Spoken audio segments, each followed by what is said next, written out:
तरफ भारत की आधुनिक सेना के सबसे घातक हथियार हैं।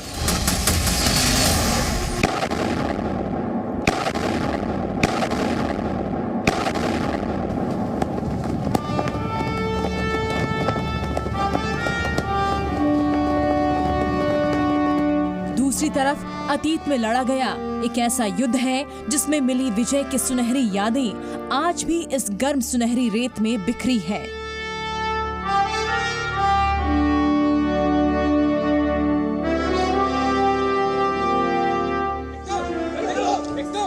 एक तरफ भविष्य में होने वाले किसी युद्ध की तैयारी करते भारतीय सेना के जाबाज हैं,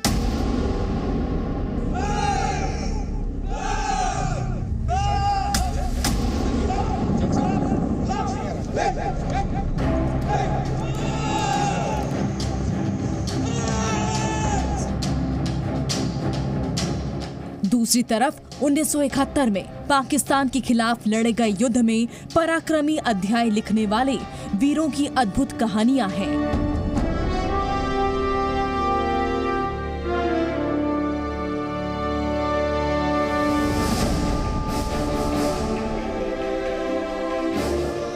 ये वीरों की भूमि राजस्थान का जैसलमेर है, जहां के पोखरण में भारतीय सेना पराक्रम दिखा रही है।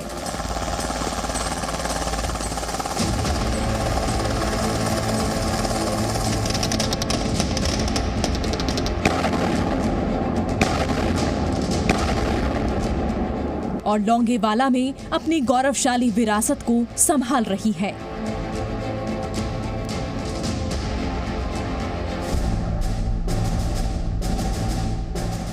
और आज जी न्यूज़ आपको इसी रेतीले रण क्षेत्र से दिखाएगा भारतीय सेना के जवान कितनी कठिन परिस्थितियों में देश को स्वतंत्रता मिलने के बाद से हमारी आपकी सुरक्षा कर रहे हैं।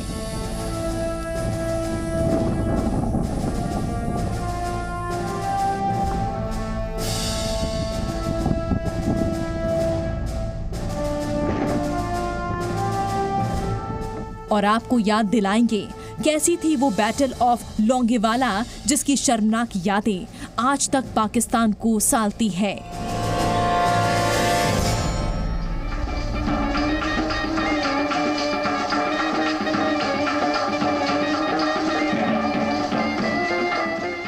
कभी ठंड में ठिठुर कर देख लेना, कभी तपती धूप में जल कर देख लेना।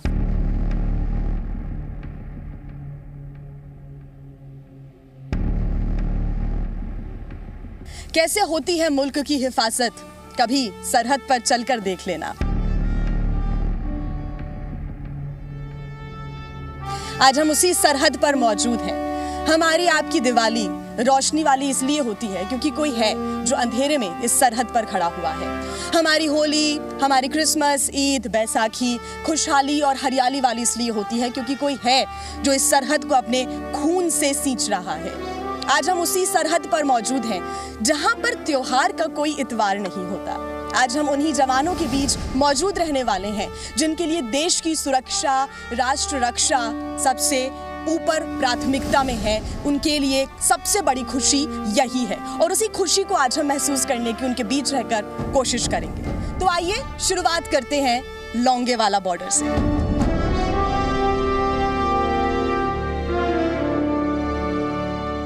रेगिस्तान में बदलते मौसम और तेज हवाओं के बीच सबसे बड़ी चुनौती होती है बॉर्डर पर पेट्रोलिंग की।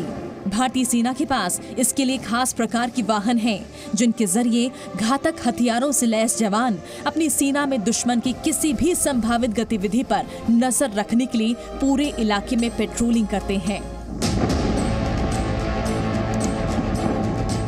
सिर्फ गाड़ियों पर सवार होकर ही नहीं, बॉर्डर पर सैनिक कुछ इस अंदाज में पैदल भी पेट्रोलिंग करते हैं। इस बात का जवानों के हौसले पर कोई फर्क नहीं पड़ता तापमान कितना ज्यादा है, हवाएं कितनी गर्म है। वेल ट्रेन्ड भारतीय सैनिक मुश्किल परिस्थिति में भी गर्म रेत पर आराम से पेट्रोलिंग कर रहे हैं। लेकिन जब हम खुद इस रेत पर उतरे तो मालूम चला ये ड्यूटी कितनी मुश्किल है। समय इस वक्त लगभग दोपहर के 1 बजे का हो रहा है और तापमान 40 डिग्री के ऊपर है। महसूस हालांकि 55 के ऊपर हो रहा है। इतनी ज़्यादा इंटेंसिटी के साथ इस वक्त यहाँ पर धूप है। लौंगेवाला के एक और एरिया में हम मौजूद हैं। अलग अलग ट्रेनिंग एरियाज़ हैं लौंगेवाला बॉर्डर के आसपास, और उसी एक से एक एरिया में हम मौजूद हैं जहाँ पर आप मेरे आसपास सिर्फ सैंड ड्यून्स ही देख रहे हैं, सिर्फ रेतीला रेगिस्तान ही देख रहे हैं। और जहाँ पर अभी इस वक्त मैं चल रही हूँ, जहाँ पर चलना बहुत मुश्किल है इन जूतों में, और ये ट्रेंच कहलाता है। दरअसल इसको ट्रेंच कहते हैं। एक बंकर मेरे इस तरफ है राइट हैंड साइड की तरफ, और एक बंकर मेरे लेफ्ट हैंड साइड की तरफ है। इसके बीच की जो दूरी है वो कुछ मीटर की होती है, और जब दुश्मन आपके ऊपर पैनी नजर रखे हुआ है तो आप कैसे उनसे बचते हुए इन ट्रेंच के अंदर से निकलते हैं, वो इसलिए बनाया जाता है ताकि दुश्मन आपको देख ना सके, पड़ोसी देश आपके ऊपर निगरानी ना रख सके। इसी वजह से इन ट्रेंच को बनाया जाता है। इन ट्रेंच की जो गहराई है उनको और ज़्यादा कर दिया जाता है ताकि आराम से जो जवान है वो कम्युनिकेट करने के लिए एक बंकर से दूसरे बंकर की तरफ जा सके। हालांकि यहाँ पर चलना, इस धूप को महसूस करना बहुत मुश्किल है, क्योंकि हम आम दिनों में एसी के अंदर रहते हैं।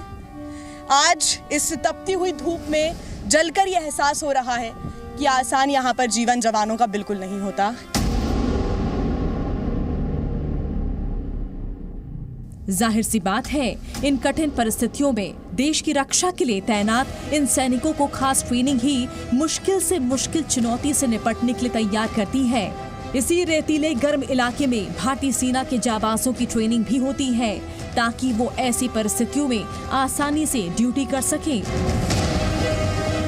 हम आपको दिखाते हैं ये रोप ट्रेनिंग की तस्वीरें, और रोप ट्रेनिंग से दरअसल आपकी स्ट्रेंथ का पता चलता है। आप ये रोज़ करते हैं तो इससे आपकी स्ट्रेंथ बहुत ज़्यादा बढ़ती है, और भारतीय सैनिकों की जो दिनचर्या है उसमें रोप ट्रेनिंग एक बेहद महत्वपूर्ण हिस्सा है। पीछे आप देख रहे हैं एक तरफ जहाँ पर रोप क्लाइंबिंग हो रही है, जो कि माउंटेन क्लाइंबिंग के लिए भी बहुत ज़रूरी है, और एक छोर से दूसरे छोर तक जाने के लिए कभी इस तरह की स्थितियाँ भी बन जाती हैं, तो कैसे आप उनको पार पा सकते हैं, वो भी रोप क्लाइंबिंग के जरिए यहाँ पर एक ट्रेनिंग का हिस्सा है। इस कठिन ट्रेनिंग के साथ साथ भारतीय जवानों को बगैर किसी हथियार के दुश्मनों को चारों खाने चित करने का महारथी भी बनाया जाता है।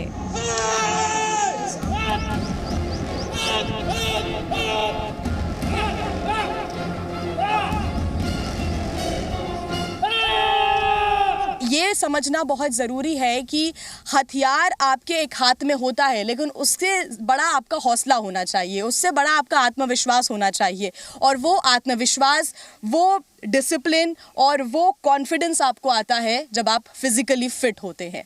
और इसी वजह से देखिए, फिज़िकल ट्रेनिंग जवानों के जीवन में एक बेहद महत्वपूर्ण हिस्सा होती है। इसी फिजिकल ट्रेनिंग की वजह से भारतीय जवान बगैर किसी हथियार भी दुश्मनों के लिए किसी हथियार से कम नहीं है। हथियार ना हो ना सही, भारतीय जवानों को बॉक्सिंग, किक बॉक्सिंग और दूसरे दांव पेचों से भी दुश्मन को ठिकाने लगाना आता है। वो हाथों की लड़ाई में भी दुश्मन को बेबस कर सकते हैं। ये सब कुछ होता है कड़ी ट्रेनिंग से हासिल फिजिकल फिटनेस से। फौजी के लिए सबसे बेसिक जो चीज़ होती है उसका फिजिकल फिटनेस, तो यहाँ पे इंडिविजुअल की बजाय जो है टीम वर्क के ऊपर भी ज़्यादा ध्यान दिया जाता है। लेकिन भारतीय सेना की बड़ी ताकत होते हैं वो आधुनिक हथियार जो दुश्मनों को एक पल में मौत की नींद सुला सकते हैं। सीमा नहीं बना करती कागज खींची लकीरों से, ये घटती बढ़ती रहती हैं वीरों की शमशीरों से। आप समझ ही गए होंगे हम बात हथियारों की कर रहे हैं। हम ये लगातार कह रहे हैं कि हथियारों से बड़ा हौसला होता है, लेकिन अगर सेना के जवानों के हाथ में आप नई तकनीक के हथियार दे देंगे तो उनका हौसला दोगुना हो जाता है। और इसी वजह से अलग अलग देश अपने डिफेंस पर बहुत ज़्यादा बजट भी रखते हैं, खर्च भी करते हैं, क्योंकि आपके बॉर्डर की सुरक्षा, आपके देश की सुरक्षा के लिए हथियार और नए ज़माने के टैंक्स, नए ज़माने की मिसाइल्स, नए ज़माने की LMG, MMG जैसी जो राइफ़ल्स हैं, वो असॉल्ट राइफ़ल्स, ये सब बहुत ज़रूरी हैं, और ये सब हमारे भारत के इस ख़जाने में मौजूद है। ये आप एक पूरा रो देख रहे हैं इन नई तकनीक के इक्विपमेंट्स में। Rocket launcher, automatic grenade launcher, आधुनिक स्वचालित राइफलें, मशीन गन। मॉडर्न वॉरफेयर के लिए जरूरी वो सभी हथियार बॉर्डर पर तैनात सेना के इन जवानों के पास होते हैं जो दुश्मन की किसी भी नापाक साजिश को फौरन नाकाम बना सकते हैं। लेकिन तपती रेत में इतने ज्यादा तापमान के बीच इन हथियारों का मेंटेनेंस भी एक बड़ी चुनौती है। ज़्यादातर तापमान और धूल भरी परिस्थितियाँ होने के कारण रेगिस्तान के इलाके में ज़्यादातर वेपन और इक्विपमेंट के ऊपर कई चुनौतियाँ पेश आती है। इन सब साइड इफेक्ट्स को कम करने के लिए और हथियार वेपन इक्विपमेंट को हम सर्विसेबल योग्य बनाए रखने के लिए हर विशेष प्रकार की कोशिश करते हैं। सेना में कई नए और आधुनिक हथियार उपकरणों को शामिल किया गया है जो कि दुश्मन से हमें एक कदम आगे रखता है और हमारे मनोबल को भी ऊंचा करता है। हमारी सेना में मेंटेनेंस के ऊपर बहुत ज़्यादा ध्यान दिया जाता है और उपकरणों को सर्विसेबल बनाए रखने के लिए विशेष प्रकार के कदम उठाए जाते हैं। मुझे गर्व है कि मैं एक भारतीय सेना का सैनिक हूँ और अपने देश की सेवा के लिए हमेशा तैयार हूँ। मुझे भी बहुत गर्व है और मेरा ये सौभाग्य है कि मैं आज इन जवानों के बीच में मौजूद हूँ और इन नए ज़माने के जो इक्विपमेंट्स हैं उनकी तस्वीरें मैं आप तक पहुँचा रही हूँ। दिन भर धूप, गर्म हवा के साथ रेत के थपेड़ों को सहते हुए कड़ी ट्रेनिंग और सख्त ड्यूटी के बाद जवानों के रेस्ट का भी बॉर्डर एरिया में ख्याल रखा जाता है। कभी ट्रेनिंग और कभी दिन भर की ड्यूटी के बाद कुछ ऐसे टेंट्स में ये जवान रेस्ट करके अगली ड्यूटी के लिए तैयार हो जाते हैं। ये पूरा जो ट्रेनिंग एरिया है ये लोंगेवाला पोस्ट के पास ये पूरा ट्रेनिंग एरिया है और इस ट्रेनिंग एरिया में जो जवान आते हैं वो ट्रेनिंग करते हैं और ट्रेनिंग करने के साथ साथ जब वो रेस्ट के लिए आते हैं तो वो इन्हीं कैंप्स के अंदर शरण लेते हैं। इसी कैंप्स के अंदर यहाँ पर रेस्ट करते हैं और यहाँ पर देखिए कुछ बेड्स रखे हुए हैं और इसी के अंदर आके वो अपना रेस्टिंग पीरियड खत्म करके सुबह सुबह एक बार फिर ट्रेनिंग के लिए निकल जाते हैं, ड्रिल्स के लिए निकल जाते हैं। यहाँ पर कुछ बैकपैक्स भी रखे हुए हैं। इन बैग्स में उनकी जो ज़रूरत का सामान होता है वो यहाँ पर मौजूद होता है।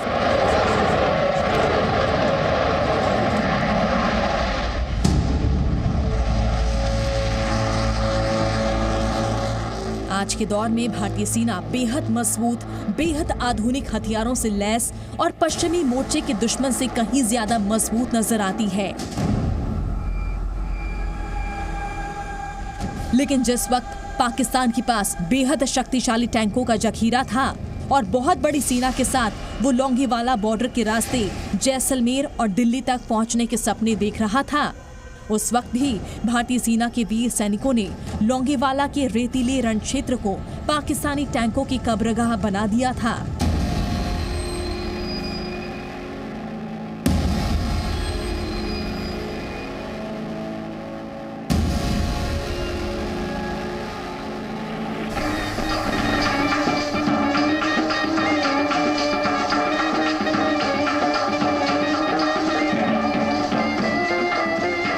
उन्नीस 1971 में मिली जिस जीत को आपने फिल्म बॉर्डर में देखा, रियल में वो लड़ाई इसी रण क्षेत्र में लड़ी गई थी।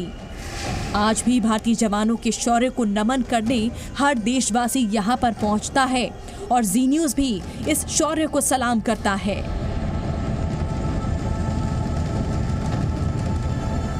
लोंगेवाला बॉर्डर का जो इतिहास है वो गजब का रहा है। 1971 का वो युद्ध जब दुनिया का नक्शा ही बदल गया। 1971 का वो युद्ध जब भारत के प्रति दुनिया का दृष्टिकोण बदल गया। 1971 का वो युद्ध जब भारत का जज्बा पूरी दुनिया ने देखा। और 1971 के उसी युद्ध को जीवंत करने के लिए आज हम यहाँ पर मौजूद हैं, उनकी यादों को ताज़ा करने के लिए, उन शौर्य वीरों की गाथाओं को जीवंत करने के लिए आज हम लोंगेवाला बॉर्डर पर मौजूद हैं। लोंगेवाला में मिली जीत की याद में बने इस वॉर म्यूजियम में वो टैंक भी रखा है जिसे पाकिस्तानी छोड़कर भागे थे। वो एयरक्राफ्ट भी मौजूद है जिसने उड़ान भरते हुए पाकिस्तान के सैनिकों को भारतीय सीमा में घुसते पहले ही देख लिया था। इस युद्ध में वीर चक्र जीतने वाले महावीरों के स्टैच्यू और उनकी वीर गाथा भी यहाँ मौजूद है। 1971 में पूर्वी पाकिस्तान में पिट रही पाकिस्तानी सेना ने पश्चिमी मोर्चे पर 3000 सैनिक, 40 से 45 टैंक, एक फील्ड रेजिमेंट और 2 आर्टिलरी बैटरी लोंगेवाला की तरफ बढ़ा दिए थे।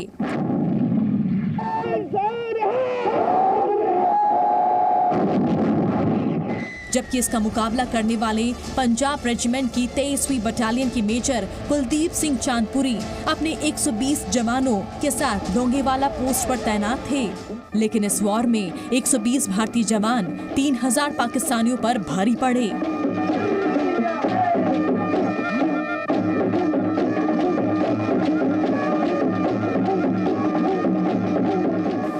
बैटल ऑफ लोंगेवाला 1971 और इस बैटल में हमारी इंडियन एयरफोर्स और 23 पंजाब की टुकड़ी बेहद अहम रोल अदा करती है।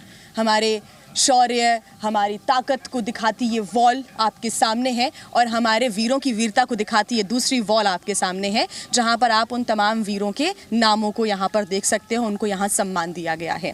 अब हम उस युद्ध की बात करें 1971 की, तो यहाँ पर पूरा विवरण है इस वॉल पर। ये आप देख सकते हैं कि T-59 जो टैंक्स थे बड़ी मात्रा में पाकिस्तान की जो सेना है वो लेकर आई थी, भारत की लोंगेवाला पोस्ट की तरफ अग्रसर हुई और 179 सोल्जर्स वर डेड इसमें लिखा हुआ है और 37 टैंक्स हमारे डिस्ट्रॉय कर दिए गए थे हमारी तरफ से पाकिस्तान के। और जो T-59 टैंक्स की हम लगातार बात कर रहे हैं, ये बेहद आधुनिक टैंक्स माने जाते हैं। T-59 टैंक, इतने आधुनिक टैंक उस वक्त हमारे पास नहीं थे, लेकिन उसके बावजूद भी भारतीय सेना की मात्र 120 जवानों ने 3000 सैनिकों के विशालकाय पहाड़ को नस्ते नाबूद कर दिया।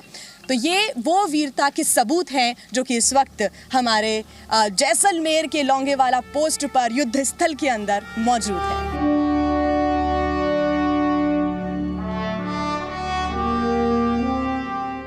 उस वॉर के हीरो ने जिन उपकरणों और हथियारों का इस्तेमाल किया था वो आज भी यहाँ संभाल कर रखे गए हैं।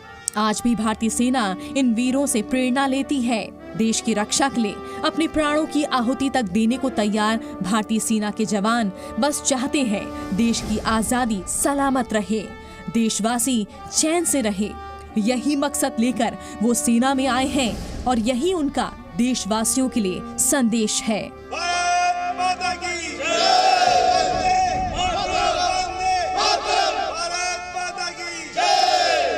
घर छोड़कर सरहद को ही अपना ठिकाना बना लिया और जान हथेली पर लेकर मुल्क की हिफाजत करना ही अपना धर्म बना लिया। कुछ ऐसे ही हैं भारतीय सैनिक, और उन भारतीय सैनिकों से हम बात करने की कोशिश करते हैं, जानने की कोशिश करते हैं कि उनका ये पूरा एक्सपीरियंस कैसा रहता है, क्यों वो आखिर आर्मी में आए, क्यों उन्होंने ज्वाइन की।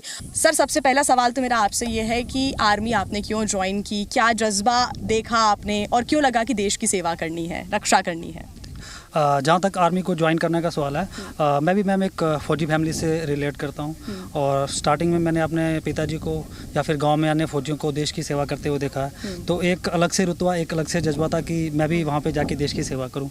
इसके अलावा हमारे देशवासी जो कि हमारे देश और सेना से बहुत प्रेम करते हैं, हमें विश्वास है कि अगर देश की सेवा में अगर हमें कुछ हो भी जाता है तो वो हमारे लिए खड़े हैं। बस यही जज्बा था जिसने मोटिवेट किया और मैं सेना में आया। अच्छा, जिनकी फैमिली फ़ौज में नहीं होती, क्या उनके लिए मुश्किल हो जाती है फ़ौज में आना? आपका क्या इसको लेकर कहना है? जो बच्चे फ़ौजी फैमिली से बिलोंग नहीं करते हैं उनके लिए मेरे चंद एक टिप्स हैं कि अगर आप में जज्बा और विश्वास है तो आप किसी भी मुकाम को हासिल कर सकते हो। और मैं उनके पेरेंट्स से भी कहना चाहता हूँ कि अगर आपका बेटा या बेटी फ़ौज में आना चाहते हैं तो उनको मोटिवेट करें। देखिए, जज्बा और जुनून, इन दो शब्दों का पर्याय सैनिक है। सैनिक के अंदर ये जज्बा, जुनून आपको देखने को मिलेगा भरपूर। और हमें बहुत ज़रूरी है ये समझना भी कि जो हमें आज़ादी है वो ऐसे ही नहीं मिली, कई कुर्बानियाँ हुई हैं, उसके बाद हमें ये ज़मीन मिली है। जय हिंद, जय भारत, वंदे मातरम।